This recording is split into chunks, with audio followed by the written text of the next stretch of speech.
Bienvenidos a MAD, Mentes Aliadas por el Diseño, el espacio para hablar de sostenibilidad, diseño y cualquier otra locura del mundo de la arquitectura y la construcción. No somos un podcast más, somos MAD, locos por la arquitectura. Bienvenidos. Hola, soy Juan Giraldo, su anfitrión de hoy en MAD, Locos por la Arquitectura. Hoy nos acompaña el arquitecto Santiago Gil. Él es arquitecto y especialista en diseño interior, en arquitectura interior. Así es, Juan. Y bueno, yo creo que algo que nos apasiona mucho a los que nos gusta la arquitectura es entender cómo llegar a esos últimos detalles en la arquitectura que no todos le prestamos atención. Entonces, bienvenido Santiago y vamos a ver cómo hablar de arquitectura o del alma del proyecto, como te dije en alguna conversación. Maravilloso, Juan. De verdad, muchísimas gracias por la invitación y como siempre muy feliz de compartir conocimiento y que la gente tenga la oportunidad de escuchar otras voces que complementen el conocimiento que van a adquirir con el tiempo. Claro que sí. Yo te quería, como antes de entrar a preguntas puntuales o a conversar en torno a esto, que nos contaras cómo llegó tu interés para la arquitectura interior, porque la arquitectura tiene varios nichos. ¿Qué te llamó en el corazón para irte por esta línea? Ve, la cuestión fue muy sencilla y voy a contar la historia muy corta porque es muy simpática. Cuando yo estudié arquitectura entre el 94 y el 2000, no existían los software que normalmente conocemos, ¿no es cierto? Apenas estaban haciendo los celulares, los computadores eran bastante arcaicos. Todo era a mano Windows prácticamente. 95, todo era a mano. Entonces yo tenía una técnica que me gustaba mucho de representación, que era el collage, y sacaba muchas fotocopias, muchas, para poder hacer los collages. Me gustaba mucho, por el tema de las texturas. Okay. Porque cuando eso eran en perspectivas, o sea, nosotros no representamos por medio de renders, sino que hacíamos perspectivas con acuarela, con marcadores, todo ese tipo de situaciones. Entonces también para poner en contexto a la gente que no siempre se usaron las mismas herramientas para representar arquitectura. Y en ese momento el collage me llamaba mucho la atención. Entonces sacaba muchas fotocopias y me hice muy amigo de la gente de las fotocopias. Y dado el tiempo me gradué y a los 2 añitos me llamaron y me dijeron: Santi, ven que queremos reformar el tema de la fotocopiadora.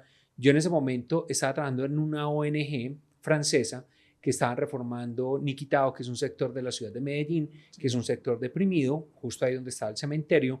Eso fue parte del trabajo también, reactivar ese cementerio, que se llama el Cementerio de San Lorenzo.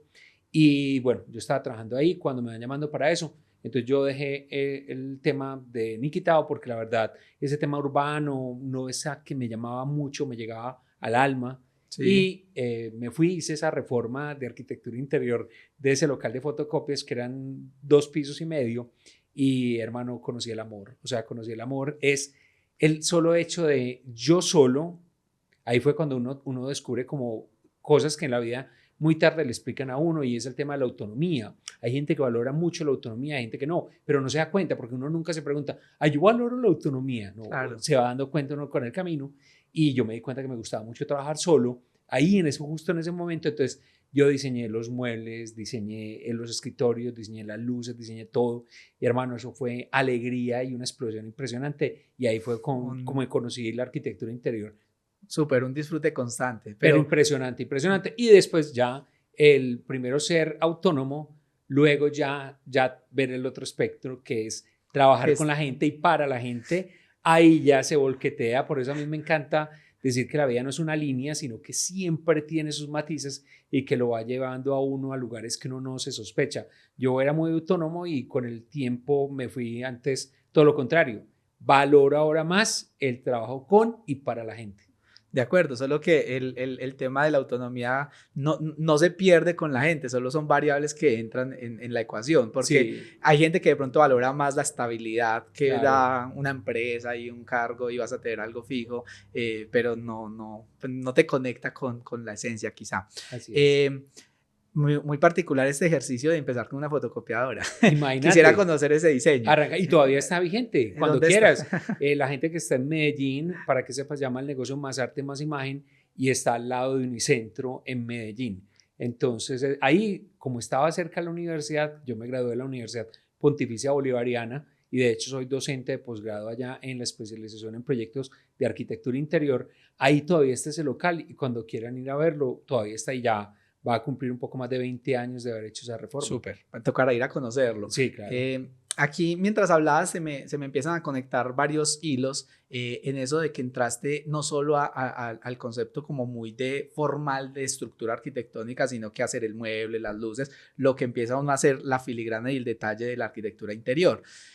Aquí mi cabeza me hace pensar en dos variables. La primera, tu perspectiva como diseñador, en cómo te conecta esa emoción y cómo esa emoción se puede entregar a los objetos, a las luces, al mueble, para que luego el que entre sienta esa emoción, esa u otra, la que quisiste transmitir. Sí. Entonces ahí me entra el concepto que estamos hablando tras bambalinas antes de iniciar, de la neuroarquitectura, cómo nos conecta el cerebro. Me parece interesante que nos cuentes cómo es esa influencia del diseño interior en las personas, en la mente y cuerpo desde tu perspectiva. De acuerdo.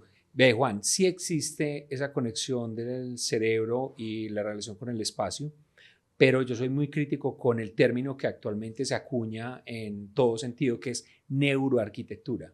O sea, a ver, seamos sensatos. El cerebro se relaciona con el espacio, no con la arquitectura.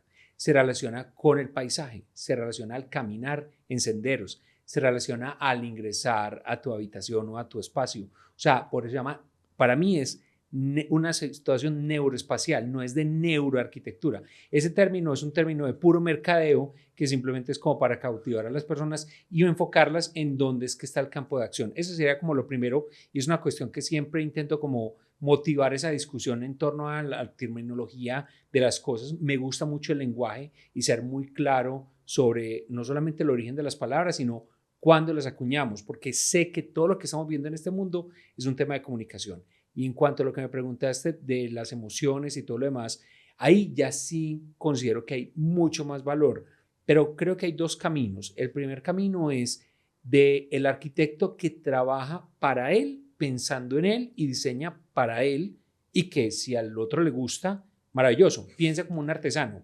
Cuando un artesano no hace una vasija pensando en cerámica, pensando en que la gente se lo va a comprar, sino que piensa en que le gusta mucho hacer su vasija y que alguien va a reconocer que ese gusto va a tener un rédito económico por alguna manera, ¿cierto? Y seguro confluye en gustos. A mí me gustó, a otro también le va a gustar. Claro, y esa persona de eso se trata. Entonces, ese camino lo he vivido, me ha gustado mucho y yo diseño para mí en la gran mayoría de mis proyectos, pero pensando en el otro. Entonces ahí ya hay también, y te vas a encontrar muchos colegas que piensan y dicen lo mismo, que diseñan para ellos mismos, pero la gente no se da cuenta, pero es así. Entonces es una cuestión, por eso mismo, del gusto. Y esa reflexión yo creo que vale la pena que la tengamos y la conversemos, porque muchos en algún momento dicen, hey, yo hago para mí. De hecho, hay algunos colegas que son tan así que mira que los persiguen por su sello. Frank Gehry, por ejemplo. Tú le pides a Frank Gehry, yo quiero que seas sensible con una comunidad indígena en Australia y diseñes pensando en ellos y todo eso. Y te puedo asegurar, Juan, que no va a salir el resultado. Va a llegar con su lámina de titanio allá en la mitad de la selva. Claramente no va a estar en el contexto. ¿Sí me entiendes? Entonces, hay algunos colegas que diseñan y que se convierten algunas veces en sellos. Otros no se convierten en sellos. Lo mío en particular no es un sello, porque todo lo contrario, aquí ya es cuando entra la parte del otro, y es que yo a todo el mundo le comparto que la mejor herramienta de diseño es la escucha y el saber escuchar.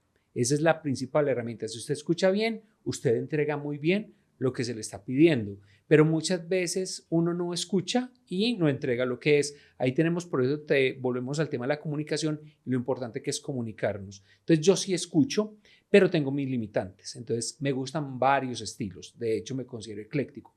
Si a mí me piden que diseñe un espacio shabby chic, te lo diseño. Si me piden industrial, te lo diseño. Si me piden minimalista, te lo diseño. Pero ojo, si me piden Marvel Style, es decir, animal print en exceso, ahí ya la cosa cambia.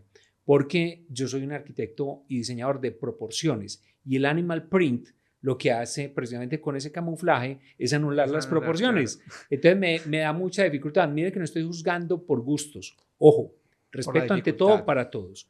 Pero sí es por la parte plástica y formal del animal print y yo le digo de cariño el Marvel Style, como para que la gente se ubique, pero me da como dificultad. Entonces hay unos digamos así que, elementos estéticos que lo voy a clasificar así, no le voy a poner ni tendencia ni nada, sino que hay unos elementos estéticos que una persona puede tener más afinidad o no, y hay otros que no tanto. Lo mismo me pasa a mí como diseñador, tengo afinidad con unos y con otros no tanto, claro. Es simplemente eso. Se me vino a la cabeza la idea de que si bien uno diseña para uno, o muchos profesionales diseñan para uno, en ese concepto yo cómo quisiera estar en este espacio, cómo lo percibiría, y ese mix también podemos hablar mucho del uso, porque efectivamente la escucha es una herramienta de diseño muy, muy buena, sobre todo cuando tienes un cliente personalizado, una vivienda o una remodelación de un local, puedes interactuar directamente con el cliente, pero ya cuando haces un ejercicio de quizá un colegio, que tus usuarios son X número que aparte rotan, claro. Entonces ahí la idea del escucha se empieza a diluir un poquito, porque puedes hablar con alguien, pero eso va a cambiar porque el usuario muta. Entonces ahí de pronto el diseñar yo como me quisiera sentir en este espacio, cómo lo quisiera vivir, se puede volver mucho más interesante porque no tengo mucho con quién interactuar. Quizá la propia percepción de los espacios académicos, cuando yo estudié cómo sentí, que me hizo falta, que no disfruté, o ahora como arquitecto cómo entro yo a un espacio académico, empieza a abrirse una línea muy diferente que no está ligada precisamente a la escucha, pero entiendo el concepto porque hay cliente, cuando uno tiene un cliente directo es mucho más fácil tener esa conversación. Y otra cosa que te voy a aclarar, y es la voluntad del creador. Y vos me vas a decir, Santi, que es la voluntad del creador. Y la voluntad del creador nace y se siente con mucha más fuerza cuando hay un encargo donde el creador tiene toda la libertad de poder desarrollar su arte, ¿no es cierto? Claro. Pero esa voluntad del creador a veces está muy limitada cuando aparecen esos espacios donde hay muchas voces tomando decisiones, que es la arquitectura educativa en el ejemplo que tú acabas de dar, que está no solamente la voz del rector, que es un cargo que está ahí temporalmente, no es la voz de la junta directiva, que igual también es temporal, no es lo mismo también del dueño, que no solamente es que hay junta directiva y hay rectores, que también hay dueño, claro, y es el que pone y aporta el dinero. Y también están los usuarios, que son finalmente quienes van a estar escuchando. Entonces la voluntad del creador ahí ya empieza a diluirse un poco, porque empiezan otros factores a estar en la jugada. Y muchos colegas, cuando tengan la oportunidad de entrevistar a los que hacen sobre todo arquitectura corporativa o institucional, y en este caso educativa, te vas a encontrar que hay muchas dificultades a la hora de poder entender tantas voces que participan versus de pronto de una casa en particular, que yo quiero mi casa negra. Entonces ya con eso ya vos puedes hacer todo tu cuento, pero lo que vos decís sí es verdad, y ya empieza de pronto el tema de la función y el goce se puede trasladar en otras situaciones, por ejemplo, en la sensibilidad que tiene el arquitecto o el creador con los materiales.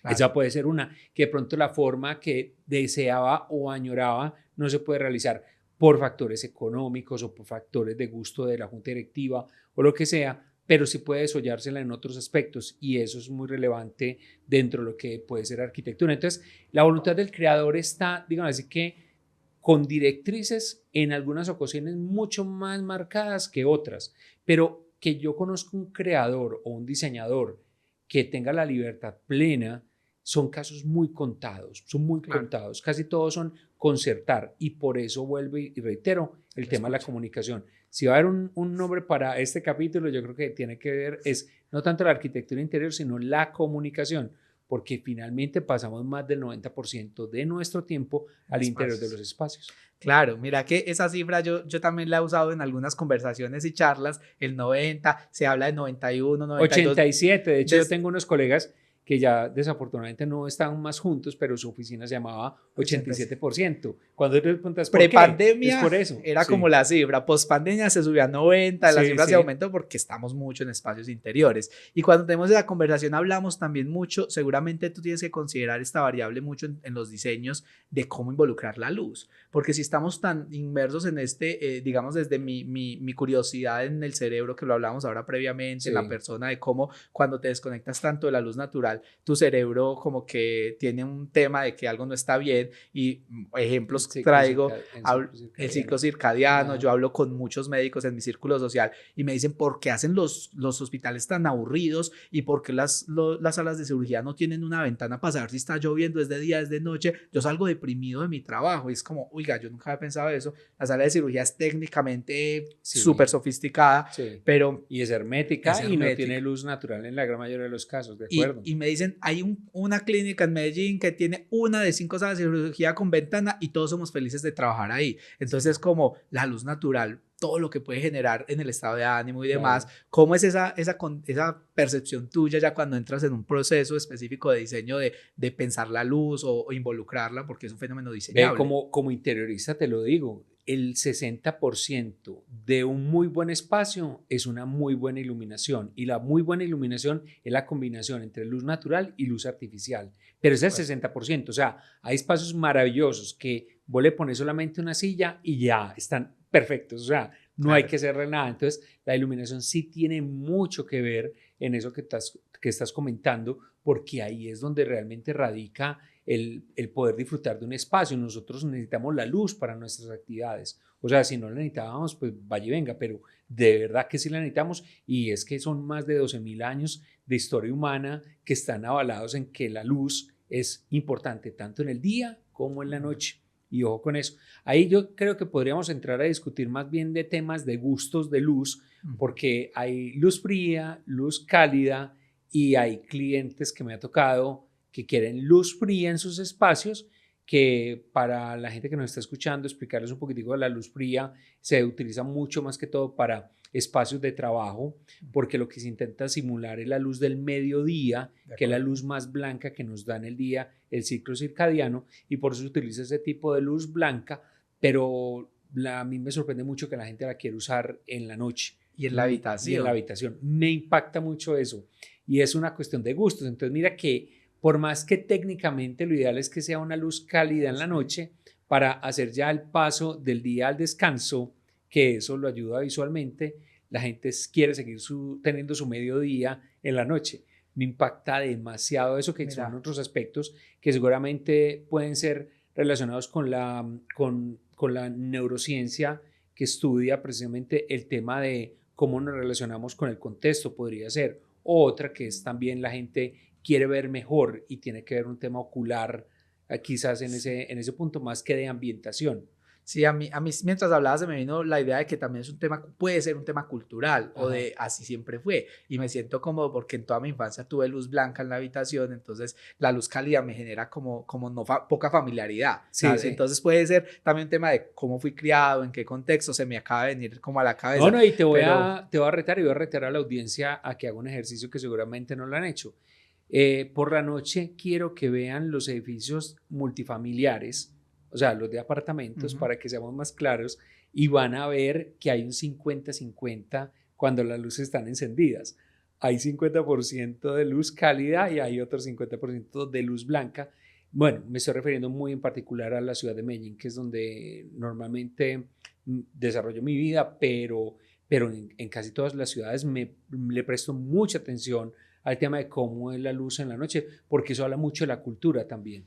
Sí, mira que también me estoy acordando de una vivencia particular, y es que a veces puede ser simplemente porque si estás en arriendo, arrendaste, el bombillo era ese, ni siquiera lo pensaste, lo diste por sentado, funciona. Sí. Quizá cuando lo tenga que cambiarlo puedo empezar a analizar qué voy a poner, sí. Pero me pasó en un momento que compartía el apartamento con 4 personas, llegamos, todo era luz blanca, y yo decía, a mí me gusta más la cálida, aparte que desde las neurociencias se habla de que te da más, te dando esa transición al descanso, porque te acerca más a los tonos del atardecer, sí, claro. de que tu cerebro se va a preparar para el descanso, sobre todo en las zonas de habitación, sí. Y la respuesta de 2 de ellos, del 50%, sí. Era como, nunca había pensado eso.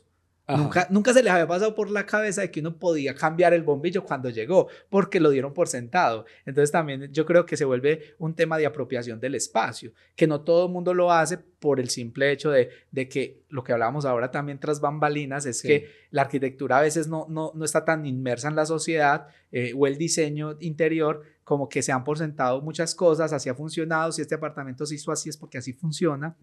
Entonces también es como tema cultural, poca conciencia del espacio para muchas personas. Creo que parte del ejercicio de estos escenarios, de este podcast, es llevar toda esta información a mucha más población para que por lo menos se haga las preguntas. Claro.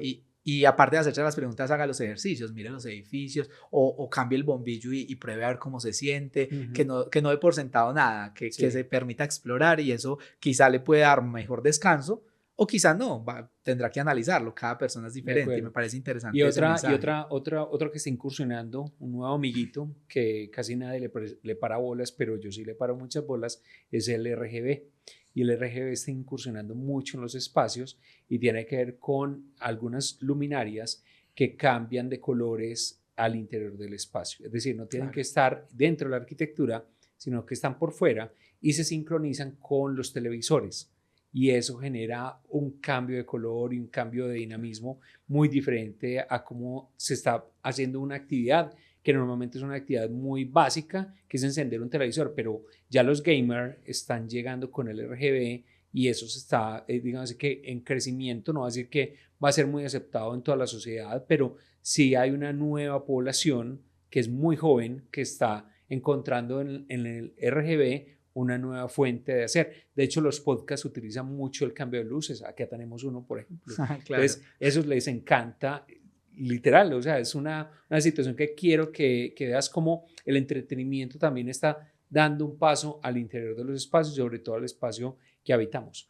Sí, y mira que ahí volvemos y conectamos con lo que hablábamos previamente de la neuroespacialidad, porque comparto tu punto, no lo había visto, pero me gusta mucho la idea el espacio está compuesto por muchas variables, no solo por temas tangibles como muebles, mesas, paredes, techo y muebles, sino que la luz se vuelve determinante, y lo decía, 60%, no solo la natural, sino la luz artificial en toda su gama, colores, tonalidades y demás, y te da ciertas percepciones. Y de hecho, Juan, mira, la luz es un tema, sí, pero la luz es un tema que jamás se deja de estudiar, o sea, siempre sorprende más. ¿Por qué? Porque la luz va acompañada, sobre todo la artificial, de descubrimientos científicos y tecnológicos que luego vamos a ir aplicando. Te voy a dar un ejemplo muy claro. Hace 15, 20 años no hablábamos de luz LED, hablábamos de bombillos ahorradores de energía, ¿cierto? Ese era el tema, la venta era el beneficio financiero de compra, comparado y de consumo, comparado con un bombillo incandescente que era el que se manejaba en ese momento. De hecho, me sorprende, todavía hay sectores, uno cuando toma un avión, por ejemplo, desde Bogotá, sale de Bogotá por la noche, hay barrios que todavía tienen iluminación incandescente y uno los alcanza a ver por el tipo de luminarias. Es muy impactante ese tipo de situación, pero no me voy a desviar tanto porque esa no es la intención. La intención es, mira cómo cambia todos los espacios de acuerdo a los avances tecnológicos de la luz y la iluminación. ¿En dónde puede percibir el ser humano esos avances que inician, en dónde arrancan y luego los vamos a implementar en sus residencias y en las oficinas o espacios donde trabajan? En el mercado del retail o comercial. Claro. Ahí las marcas, casi que es la punta de lanza de arquitectura interior para que el desarrollo de luminarias se vaya dando. Es decir, que no encandelille, por ejemplo, la luminaria al usuario cuando está dentro del espacio, que se puedan ver los colores de las prendas tal y como son, con un índice cromático muy alto para que un café oscuro no se confunda con un azul oscuro.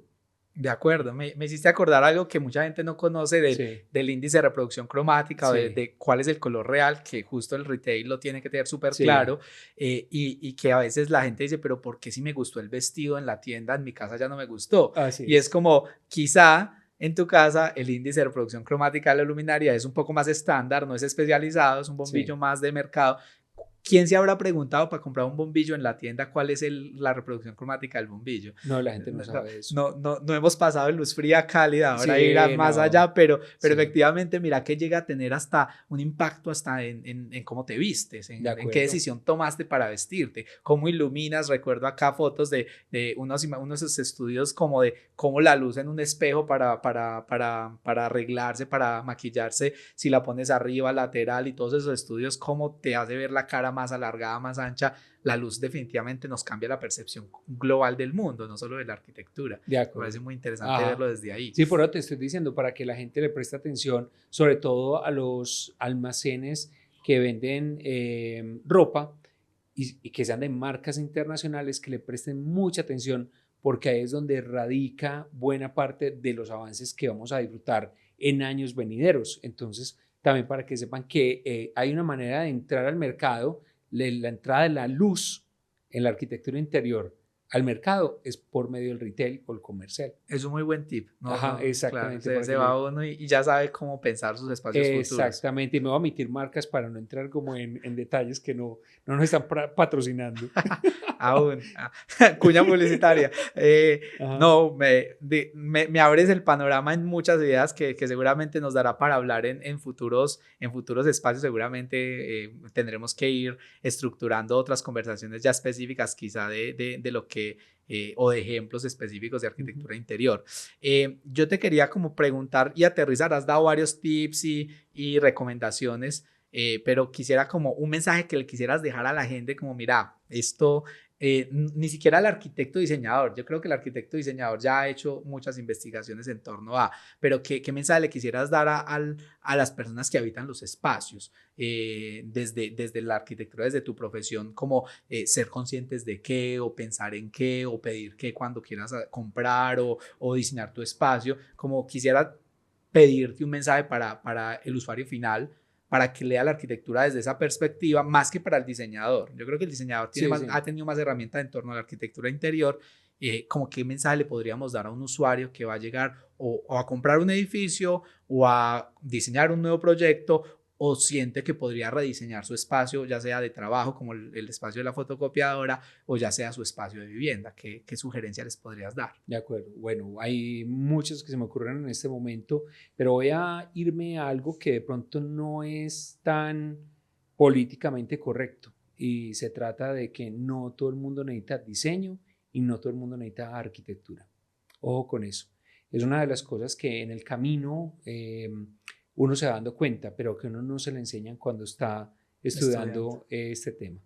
¿Y por qué lo digo? Sí, pero es que finalmente las personas habitan en espacios hechos y realizados por arquitectos, sí, pero no los necesitan para vivir a ellos como tal. Entonces, una de las condiciones que quiero como ahondar es que la gente se apropie y crea en su gusto, crea en su forma de hacer las cosas, que si necesita ayuda de un profesional, acá vamos a estar, pero que no le dé miedo adaptar su cuevita, adaptar su casa, adaptar su espacio. No necesariamente tiene que ser el espacio donde vive, también puede ser el espacio donde trabaja.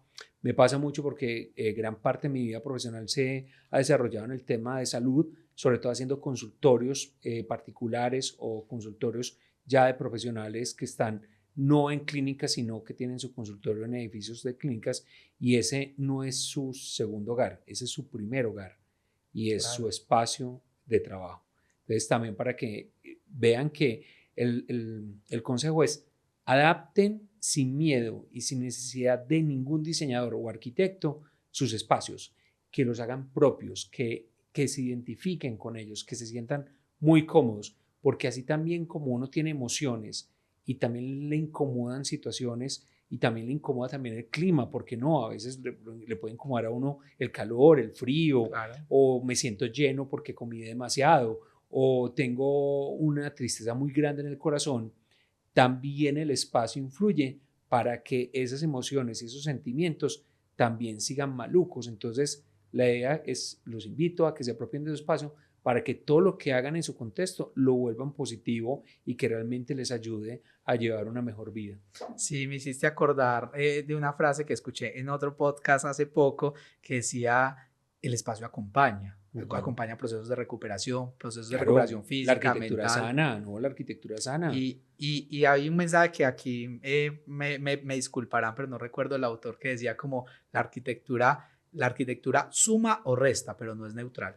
Entonces, entender que podemos hacer cosas positivas, pero también podemos hacer cosas negativas, ojalá no las hagamos, ser conscientes de que podemos impactar mucho en los usuarios. Y bueno, yo creo que ya para cerrar, dejaste muchas ideas muy interesantes en el aire y tendremos que irlas capturando en el proceso y quizá contigo en otros episodios, sí, o con otros invitados. Te invito pues a que nos des tu información, dónde te pueden encontrar las personas que quieran seguirte, escucharte. Sé que tienes eventos, charlas y todo lo que quieras compartir para que la gente te ubique si quiere profundizar en todo lo que nos comentaste hoy. Listo, Juan, muchísimas gracias. Bien, la verdad no suelo publicar lo que hago, me reservo ese gusto para los clientes que habiten y vivan los espacios. no soy el típico arquitecto, soy el arquitecto más sui generis de todos los que yo he conocido.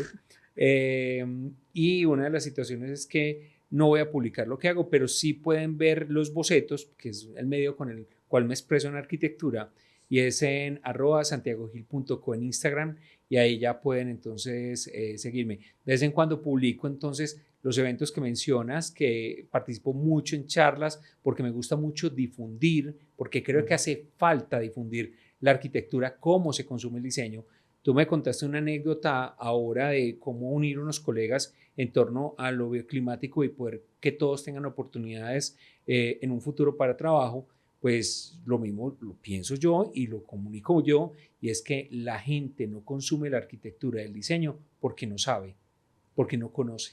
Entonces ahí también hay un escenario muy grande, y por eso me apoyo mucho desde la docencia y también desde la vida real, que es lo que uno tiene que enseñar para poder llegar y tocar corazones y cambiar vidas. De acuerdo. Muchas gracias, Santiago, por el espacio. Juan, a vos, muchísimas gracias por la invitación. Que estés muy bien. Listo.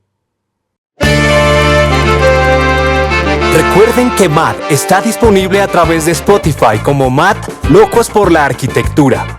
También pueden encontrarnos en Instagram como MAD Podcast.